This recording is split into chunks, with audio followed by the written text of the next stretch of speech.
Hallelujah. यीशु मसीह के जिंदा जलाली नाम में आप सबकी सलामती हो।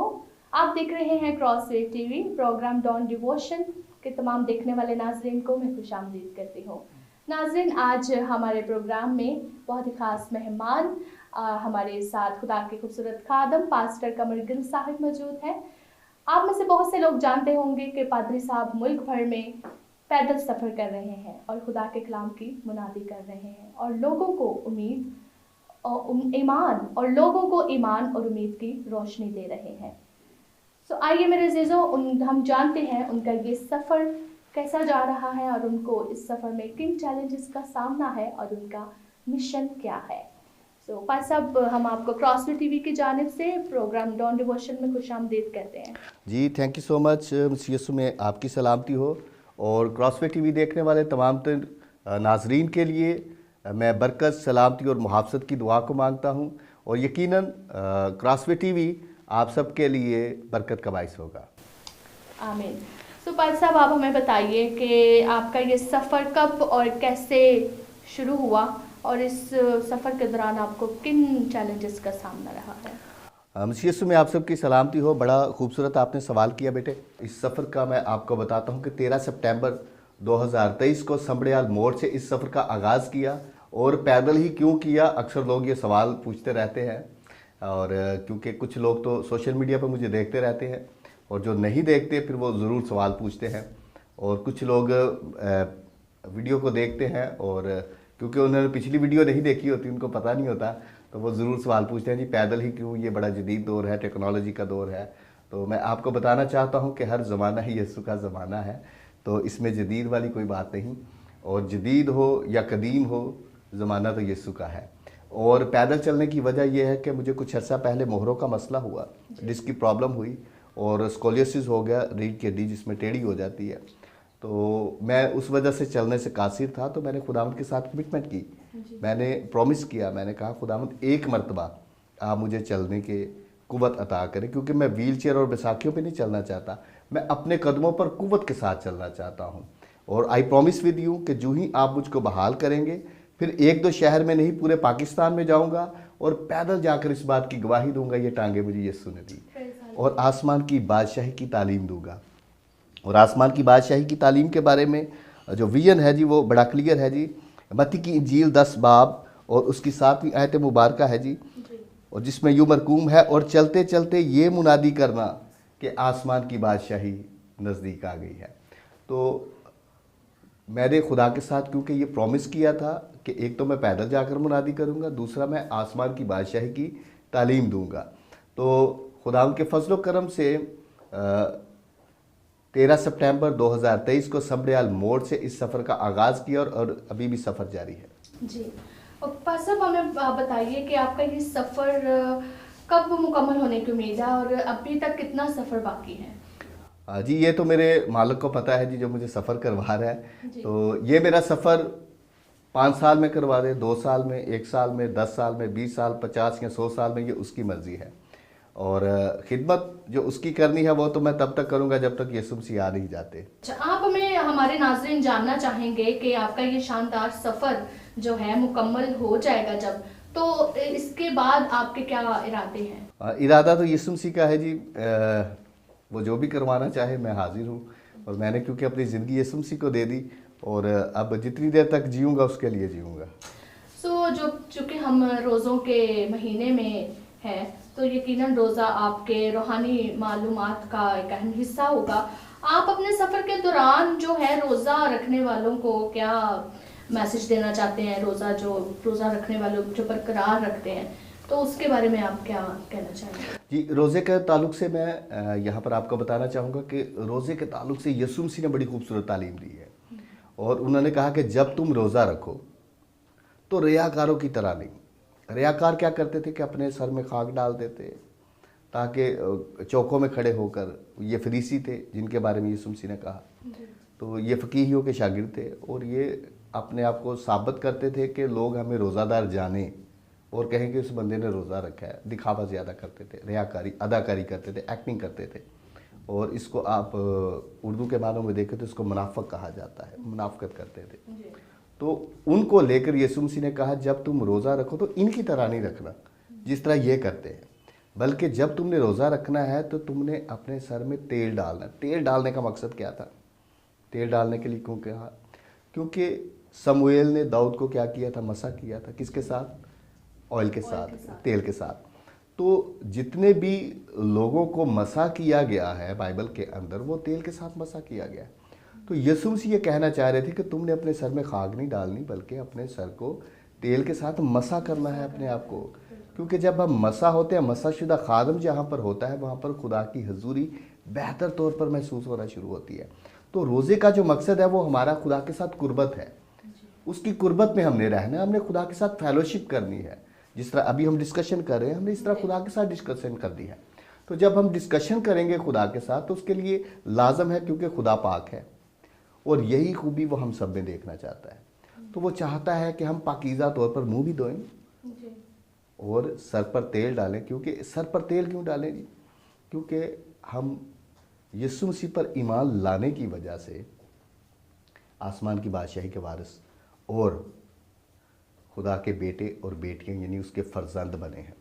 तो हमारा सर जो है वो खाक के लिए नहीं बना, हमारा सर ताज के लिए बना है। तो वो हमेशा की ज़िंदगी का ताज हमें देना चाहता है, वो हमें आसमान की बादशाही में दाखिल करना चाहता है। तो इसलिए अपने सर को आप मसा करें और उस ताज को हासिल करने की जुस्तजू में लगे और खुदा के साथ फेलोशिप करें। वो मसीही बहन भाई जो सफ़र के दौरान रोज़ा रखते हैं, और उनके लिए आप क्या मशवरा देंगे जो रोज़ों के दौरान लंबा सफ़र करते हैं? देखिए, सफ़र अगर करना भी है तो कोई इशू नहीं है। सफ़र में क्या करना होता है? बैठना ही होता है कोई ऐसा मुश्किल नहीं। तो आप रोज़ा रखना चाहते हैं तो आप रखें, नो प्रॉब्लम, इसमें कोई पाबंदी नहीं है।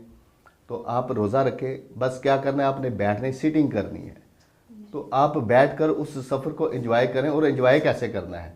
बात वही जो यीशु मसीह की है कि अपने आप को मसा करके, यानी कि खुदा की कुर्बत में रहना है। आप किसी के साथ बातचीत ना करें, आप अपने दिल में यीशु मसीह के साथ आप बातचीत करते जाएं। तो ये आपका एक तो सफ़र भी यादगार रहेगा और खुदा आपको इस सफ़र के दौरान बड़े मुकाशफात से नवाजेगा। ओके, सो पास साहब, दौरान सफ़र आपकी मुलाकात अच्छे लोगों से भी हुई होगी, बुरे लोगों से भी हुई होगी। तो आपका कोई ऐसा तजिया, तजर्बा, कोई ऐसा आपकी ज़िंदगी में कोई ऐसा वाक़या जो आप शेयर करना चाहते हैं हमारे नाज़रीन से, तो आप बताइए, जिससे आपका ईमान मजबूत हुआ हो। तो आप हमारे नाज़रीन को बताइए। वाक़या तो बहुत ज़्यादा है जी। तो क्योंकि 13 सितंबर 2023 से निकला हूँ, अब ये दूसरा साल है जी। तो वाक़या तो हर किस्म के हुए हैं। और मैं, क्योंकि लोग नेगेटिव कमेंट्स भी करते हैं, कुछ पॉजिटिव करते हैं, तो ये अपनी अपनी सबकी सोच है जी। किसी की सोच पर पाबंदी नहीं, किसी तरह का भी सोच सकता है। और कुछ लोग इसको रूहानी एतबार से बहुत अच्छा भी कहते हैं, कुछ लोग ऐसे हैं जो कहते हैं जी ये इस दौर में ऐसे वैसे क्यों है। तो मैं तो क्योंकि जो नेगेटिव बातें करते हैं उनके बारे में कोई बात नहीं करना चाहूँगा, क्योंकि हमारे यीशु मसीह की तालीम नेगेटिव है ही नहीं, तो इसलिए हम नेगेटिव बात ही नहीं कर सकते। तो पॉजिटिव बात यह है कि मैं आपको बताना चाहता हूँ कि ये जो मुश्किलात रास्ते में, ये जो परेशानियाँ जो समझते हैं, ये परेशानियाँ नहीं है। तो मैं आपको इसके बारे में बताना चाहता हूँ कि मेरे जो वालिद साहब थे जी, वो भी खिदमत में थे, मेरे दादाजी भी खिदमत में थे, और मेरा पूरा ख़ानदान रूहानी ख़ानदान है। मेरे बच्चे भी, खुदा की शुक्रगुजारी है कि उनका रूहानी बंदोबस्त किया हुआ है। तो हमें पहले से ही मालूम था इन बातों का कि जब ये सफ़र करना है तो ये चीज़ें सफ़र का हिस्सा है, ये कोई मुश्किलात नहीं है। और बस ये सफ़र है जी, थोड़ी देर के लिए होता है, फिर कट जाता है, फिर आगे अगला सफ़र शुरू हो जाता है। तो ये प्रॉब्लम्स जो हैं, इसमें ये होता क्या है कि बड़े ऐसे लोग मुझे रास्ते में मिले जिन्होंने अपने घरों के अंदर मुझे रहने के लिए जगह दी, और उन्होंने कहा आप यहाँ पर रेस्ट कर सकते हैं, यहाँ पर सो सकते हैं। अभी सोशल मीडिया पर सारे देख रहे हैं, तो उन सब का मैं शुक्रिया अदा भी करता हूँ, और उन पासवानों का भी जिन्होंने अपने चर्चिज़ के अंदर रहने के लिए जगह दी और कलाम शेयर करने का मौका दिया। मैं आप सबका बेहद शुक्रगुजार हूँ। खुदावंद आप सबको बड़ी बरकत दे। और जिन लोगों ने मुझे रहने के लिए जगह दी, सोने के लिए, उन्होंने सोने भी नहीं दिया। मैं उनके सामने ये बात कर रहा हूँ, क्योंकि वो पूरी पूरी रात मुझसे खुदा का कलाम सुनते रहे। और बड़े ऐसे एरियाज़ आए जहाँ पर जगह नहीं भी मिली, तो उस दौरान मैं कब्रिस्तान में सोया हूँ, फुटपाथ पे सोया हूँ, ट्रक के अड्डों पे, लारी अड्डों पे, और फिर हॉस्पिटल के बाहर जो जगह मिली वहाँ पर नींद पूरी की, और उसके बाद पार्कों के अंदर जहाँ कहीं भी बदन को रेस्ट के लिए ज़रूरत होती है मैं वहाँ पर स्टे कर लेता हूँ, मुझे कोई इशू नहीं इसका। ओके, सो क्या इसमें आप हमें बता सकते हैं कि इसमें शॉर्ट स्टे भी हो सकता है? हाँ बिल्कुल, इसमें शॉर्ट स्टे है जी, क्योंकि जब मैं निकला था तो तभी मैंने खुदा से बात की थी कि मैंने खुदावंद निकलना है इस सफ़र के लिए, तो इसमें शॉर्ट स्टे है जी। कोई भी मिसहैप हो, कोई इवेंट होता है तो मैं वापस अपने घर जा सकता हूँ। तो उसमें क्या करूँगा कि जहाँ पर मैंने सफ़र को छोड़ा वहाँ से फिर मैं गाड़ी में बैठूँगा, अपने घर आऊँगा, क्योंकि इतने शॉर्ट टाइम में फिर पहुँचा नहीं जाएगा। तो फिर वहाँ से दोबारा गाड़ी में बैठकर 2 दिन 4 दिन जितना भी स्टे करेंगे, उसके बाद फिर वापस उसी जगह से आकर दोबारा इस सफ़र को आगे कंटिन्यू किया जाएगा। और हाल ही में आपने फॉलो अप विजिट भी किया है, सो क्या ये फॉलो अप विजिट दोबारा भी हो सकता है? जी, फॉलो अप विज़िट मैं आपको बताना चाहता हूँ कि फॉलो अप विज़िट करना क्यों पड़ा, क्योंकि जिन जिन एरिया से मैं होकर आया तो चर्चिस के अंदर कलाम शेयर किया, कुछ ख़ानदानों के अंदर, तो उन्होंने कहा जी आप दोबारा हमारे पास आए। खुदा के खुदाम ने भी दावत दी, उन्होंने कहा हमारी कलीसिया चाहती है, उनकी डिमांड है कि आप दोबारा आकर यहाँ पर कलाम शेयर करें। तो मैंने कहा जी मैं इसको दुआ में रखूँगा, खुदा अगर मौका दे। तो फिर दिसंबर में ये रखा था। तो फॉलो अप विज़िट मैं बताना चाहिए मुझसे कंप्लीट नहीं हुआ, इतनी ज़्यादा दावतें थी, सब ने इनवाइट किया और 2 माह में भी वो क्लियर नहीं हो पाया मुझसे।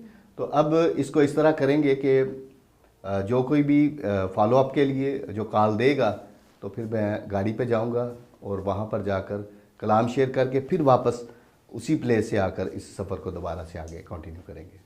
तो भाई साहब, आप आखिर में हमारे नाज़रीन को आपके मिशन और दुआ में कैसे मदद कर सकते हैं?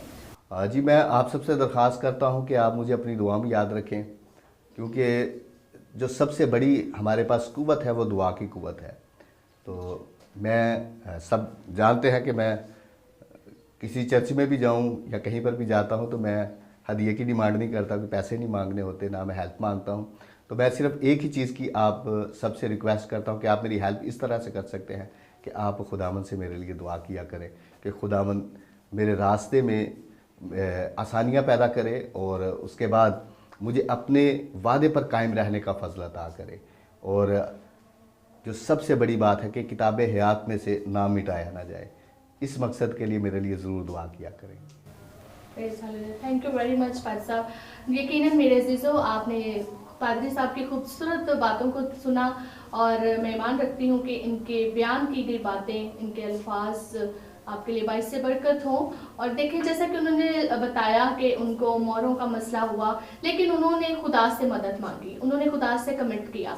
तो जब हम खुदा से दिली तौर पर मदद मांगते हैं और उसके साथ एक वादा कर लेते हैं तो वो ज़रूर हमें अपनी कुव्वत ताकत बख्शता है। और लिखा है बाइबल में, जो मुझे ज़ोर और ताकत बख्शता है उसमें हम सब कुछ कर सकते हैं।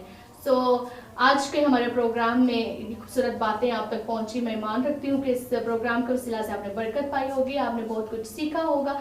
सो पादरी साहब, बहुत शुक्रिया आपका हमारे प्रोग्राम में आने के लिए, क्रॉसफिट टीवी के आने के लिए। तो खुदावंद आपको बरकत दे, आपको और इसी तरह तरक्की दे, बढ़ाए, और खुदावंद आपको इस तरह अपने जलाल के लिए इस्तेमाल करे। God bless you.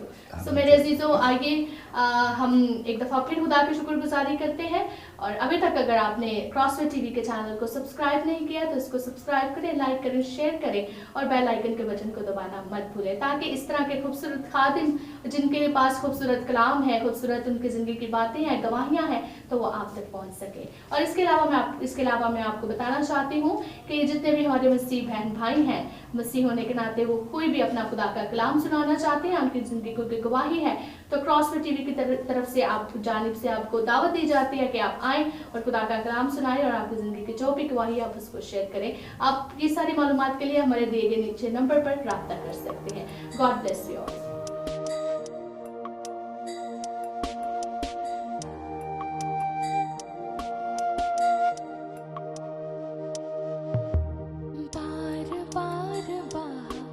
लहू यीशु का तेरी शिफा के लिए, मेरी शिफा के लिए लहू यसू